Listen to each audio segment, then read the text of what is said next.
d'étapes. On héberge les gens et on les nourrit. Est-ce que vous pouvez nous parler un peu de l'impact sur votre activité du réchauffement climatique? Est-ce qu'il y en a un? Comment vous le ressentez? Est-ce qu'il y a un impact du réchauffement climatique? Il est partout à l'heure actuelle, l'impact, forcément il y en a un. Après, directement, je ne suis pas sûr qu'on soit les plus impactés ici. Niveau climat, on le ressent forcément, parce qu'on a un climat très doux ici. Donc on est vraiment en avance sur les saisons ici. Les arômes étaient fleuris fin janvier, début février cette année. Normalement, c'est la période où ça fane, où c'est crevé, et là, tout fleurit. Le plus gros impact, je trouve que c'est vraiment au petit temps. Moi, je m'appelle Mathieu Cariot. Je travaille sur la commune de Logmarion en tant que fonctionnaire, on va dire, et je m'occupe du gîte communal, du camping municipal de Port-en-Haut, et puis de tout ce qui est à faire sur la commune. Des gros changements, non, franchement, moi, je ne ressens pas vraiment. C'est comme là, en ce moment, on a une période très chaude, mais on en a connu avant aussi. Après les périodes de sécheresse, on en a connu aussi. Donc, j'ai pas assez de recul, moi, pour pouvoir dire si vraiment il y a des gros changements depuis quelques années. Puis, après, comme disent certains, des réchauffements climatiques, il y en a eu depuis la nuit des temps.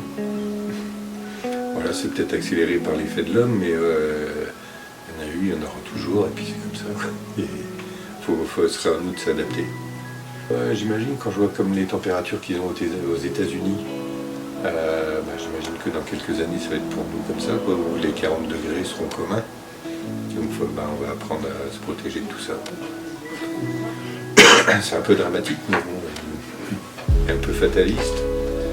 Mais toujours pareil, c'est presque trop tard. Et puis c'était les pouvoirs politiques qui auraient dû faire quelque chose avant. Mais eux, ce qu'ils cherchent surtout, c'est à protéger leurs propres intérêts, et puis c'est tout. Moi, c'est Michael Quéré, j'ai 40 ans. Je suis éducateur à l'environnement pour OCPIE Maison de la Nature depuis 2007, donc ça va faire bientôt 15 ans. Voilà, et donc passionné de nature, quoi.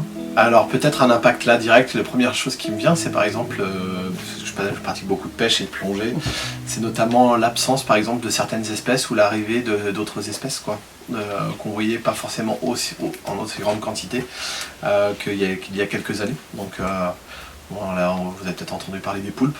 Il y en avait un petit peu et on a eu une explosion l'année dernière, donc probablement dû à un petit réchauffement de l'eau, qui probablement, j'insiste bien là-dessus, mais j'en ai discuté avec un de nos administrateurs qui est un ancien d'Ifremer, donc un ingénieur là-bas, et ouais, il y a ça, et du coup ça a certainement bouleversé impacté d'autres espèces, réchauffement de l'eau notamment, sur les araignées de mer. Cette année il n'y a eu quasiment aucune araignée de mer, alors que sur certains endroits que vous avez pu voir, par exemple les poulains ou autres, on a des fonds au printemps qui sont tapissés de ces araignées-là qui viennent se reproduire à la côte. Sur le paysage en lui-même, on a un paysage qui est assez fragile, on a des falaises comme vous avez pu le voir qui s'érodent très très rapidement, très facilement, une roche très friable, c'est du schiste ou du schistosé.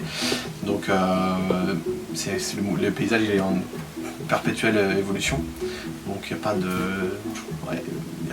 c'est pas forcément la hausse du niveau de la mer qui abîme le paysage. Ici, nous sur l'île, on n'a pas le choix, faut qu'on se démerde. Comme nous, il y a quelques années, on a connu une période de sécheresse, donc collectivité locale, on fait ce qu'il fallait maintenant pour se prévenir de tout ça. En 2003, j'étais pas là, je suis arrivé en 2007, et il y a eu une sécheresse. Il n'y avait plus d'eau dans les barrages et les Bellois étaient rationnés en quantité d'eau. Ça a été un grand traumatisme. Il y a eu une station sur la plage des Grands Sables que vous avez parcouru du coup cet après-midi, de désalinisation de l'eau. Et après, il y a eu un projet d'installation en dur de ce type de désalinisation de l'eau qui n'a pas abouti, environnemental entre autres. Et ça fait que nous, on n'a pas de pénurie. Enfin, il faut vraiment qu'il y ait beaucoup de sécheresse pour qu'on ait une pénurie d'eau. Comme là, cette année, à Groix, ils en ont une, et nous, on n'en a pas. Le problème, c'est le tourisme de masse, toujours pareil, qui pourrait poser problème. Le tourisme, c'est une bonne chose, ça fait travailler du monde, mais il y a beaucoup de choses inutiles dans le tourisme. Et toutes ces choses inutiles, il faudrait les arrêter forcément un jour, quoi. On fait le tri sélectif au gîte, il y a beau avoir des affichages, il y a beau avoir tout ce qu'on veut, on retrouve du plastique dans le verre, on retrouve du verre dans le tout venant, même ça, c'est la base, quoi. Le plastique et le verre, on le fait depuis longtemps, et même ça, les gens n'arrivent pas à le faire. L'impact, il est quand même assez considérable sur les espaces naturels. Il y a des sites qui sont très usés, fréquentés dans le sens-là, comme les aiguilles de Port-Coton ou les Poulains globalement. C'est vrai qu'on a quand même une variation de population qui est assez importante, ce qui fait que les gens viennent pour ce type d'espace naturel. C'est mitigé, je ne suis pas un fan non plus de les voir. C'est beaux bateaux, mais la pollution, l'impact environnemental sur les fonds, l'impact pour nous par rapport aux déchets qui vont être enfouis. S'ils sont là une journée ou une demi-journée, tout ça, il peut y avoir des impacts. Après, il y a des impacts positifs économiques, pour certains. Ça reste assez restreint. Il y en a qui sont très contents de les voir arriver à Palais. À Locmaria, ils les voient pas trop passer. Ils ont une zone précise de mouillage avec des fonds rouges, c'est du fond de mer, donc c'est vraiment assez protégé. Hein. Ils peuvent pas, les paquebots déjà peuvent pas mouiller n'importe où, parce qu'avec les ancres sinon ils arrachent les fonds. C'est pas vraiment un tourisme qualitatif, parce qu'ils viennent, ils passent 1 heure, 1 heure et demie, ils ont même pas le temps de sortir de Palais, ils ne voient rien en fait de ce que vous avez pu découvrir. Ils vont aller consommer, ils vont aussi produire des déchets, ou ramener des cendres du bateau, s'il suffit qu'ils aient 15 bouteilles d'eau, ils vont les mettre dans n'importe quelle poubelle, entre autres. On va prendre un exemple, par exemple, pour ici à Belle-Île, sur les sentiers côtiers, ils demandent maintenant, depuis cette année, de mettre des capuchons sur les bâtons de randonneurs. Parce que ça abîme un peu, forcément, à force, les pics. Mais bon, forcément, ça abîme le sentier, mais ça, c'est pas dû au réchauffement, c'est la fréquentation, tout simplement. Les gens avertis ici, donc il y a quand même beaucoup de choses de faites qui ne sont pas obligatoirement faites ailleurs. Sur les sentiers, vous ne trouvez pas beaucoup de déchets.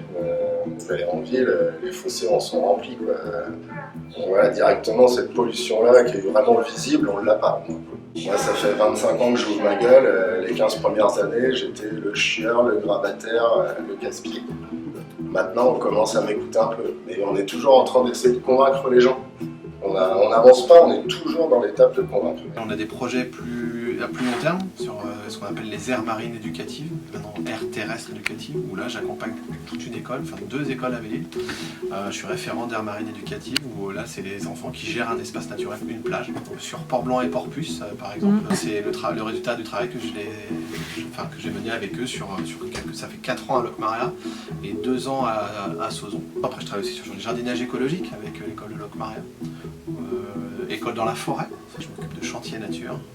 J'étais ce matin avec des scouts en ce moment, mais autrement avec des étudiants bac pro, BTS, à restaurer des vallons, des lavoirs, des fontaines et des murets. Les scouts principalement. On travaille sur plusieurs vallons avec le département pour restaurer, valoriser, donc emmener les gens, créer des balades. On fait des stands aussi de sensibilisation sur les espaces naturels. Il y a quand même une bonne prise de conscience sur beaucoup de gens. Il y a des messages d'entrée de plage comme vous les avez vus. Il y a beaucoup d'actions menées par la CCBI, mais nous aussi on en fait quand même beaucoup, d'animations, de stands, de jeux sur différents sites naturels pour sensibiliser. Il y a les messages dans le bateau sur les espaces naturels, mais il ne faut pas oublier la gestion de l'eau à Belle-Île, la gestion des déchets, qui est aussi des choses qui sont très importantes et sur lesquelles nous aussi on travaille au CPIE, là, du côté sensibilisation. Donc non, il y a encore beaucoup de travail, il en reste, il y a des gens qui n'ont rien à faire, faut le dire, mais globalement ça va.